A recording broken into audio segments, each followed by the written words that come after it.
Que la grâce du Seigneur Jésus-Christ, l'amour de Dieu le Père et la communion du Saint-Esprit soient avec vous tous. Amen.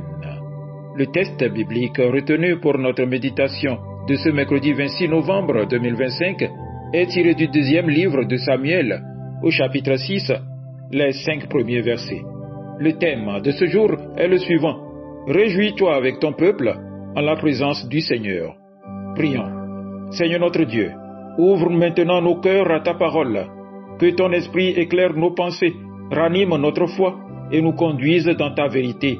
Fais briller ta lumière sur ce que nous allons entendre, afin que ta parole nous transforme et nous remplisse de joie en ta présence.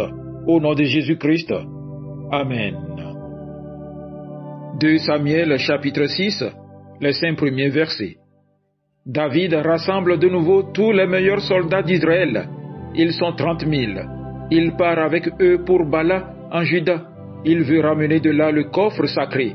Ce coffre porte le nom du Seigneur de l'univers qui est assis au-dessus des chérubins. Il se trouve dans la maison d'Abinadab sur la colline. On le place sur un char neuf et on l'amène. Uza et Ahio, fils d'Abinadab, conduisent le char où se trouve le coffre.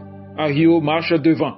David et tous les Israélites montrent leur joie devant le Seigneur en jouant de toutes sortes d'instruments en bois de cyprès, des cithars, des harpes, des tambourins, des sistres et des cymbales. Amen.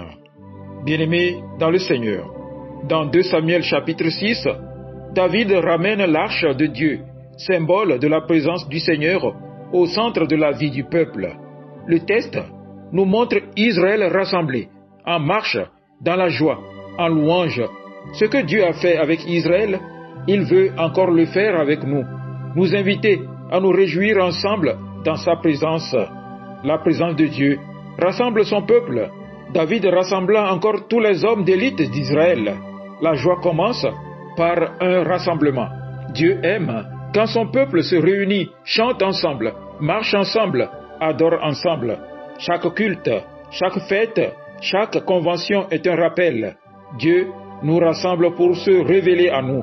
La vraie joie vient quand Dieu est au centre. L'arche de Dieu qui porte le nom du Seigneur. L'arche représente la présence de Dieu.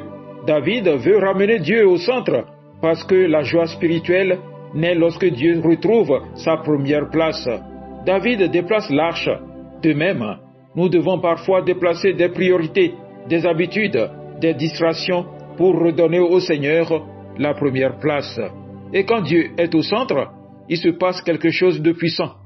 La joie se met à couler et elle devient expressive. Oui, nous pouvons être rassemblés sans être centrés.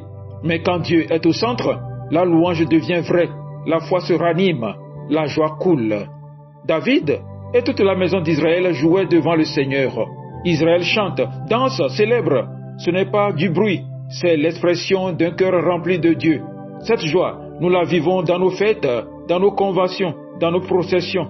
Nos chants, nos pas, nos célébrations ne sont pas des traditions. Elles proclament que Jésus est roi et qu'il est présent au milieu de nous. Une église qui se réjouit devient forte, unie et elle témoigne au monde.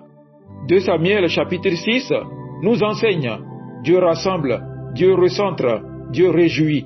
Alors, comme David et comme Israël, comme lors de nos processions et de nos fêtes, réjouissons-nous ensemble à la présence du Seigneur.